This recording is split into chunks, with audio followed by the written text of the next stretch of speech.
So Spiritomb is a Pokemon that everyone thinks is really good, but in reality, it's actually pretty bad.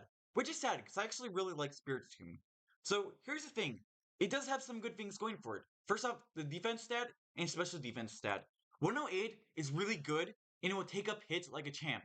Paired out with its really good defensive typing, being Ghost and Dark, which you only have to worry about Fairy types, which is a common typing. However, you are immune to three types, being Psychic, Normal, and Fighting.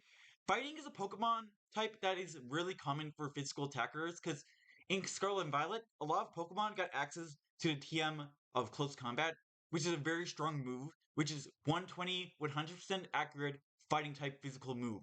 That's really, really strong with pretty much no drawback to it at all, really, other than dropping both defenses, but most Pokemon don't really care for it.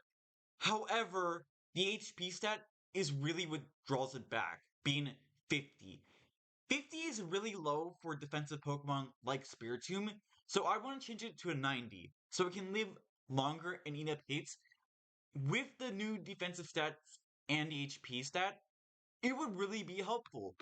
And then lastly, I want to change its attacks just a little bit, giving it 10 plus to both, just so it can hit hard quite back while also eating up hits.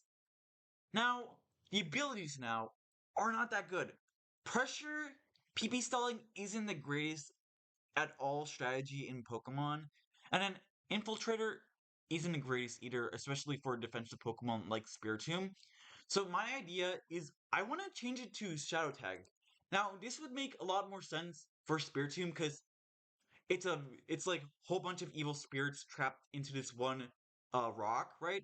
And it would make more sense. So what Shadow Tag does is that it traps the Pokemon from switching out unless it's a ghost type or has the same ability or holding a shed shell. Now my idea is that it can trap Pokemon and use moves like Destiny Bond. It could use Will-O-Wisp. It can use Icy Wind. You have Sucker Punch. You have multiple different ideas of what you want to use, and it can use it pretty well. You can use Trick if you want to give a bad item, like let's say a Toxic Orb, to a random Pokemon, right? You have many different options. You can set up with a really bad typing matchup, say like let's say a fighting type which doesn't have too many good options to attack you with. You could use Calm Mind and just raise up your special defense and special tech and just sweep with Shadow Ball, you have Dark Pulse, I believe you have Icy Wind, like I said. You have different options to use, and with those buffs, I think that Spiritomb would be really, really strong actually. So yeah, thank you for watching and goodbye. And also like and subscribe because it does help out my channel. So yeah. Bye.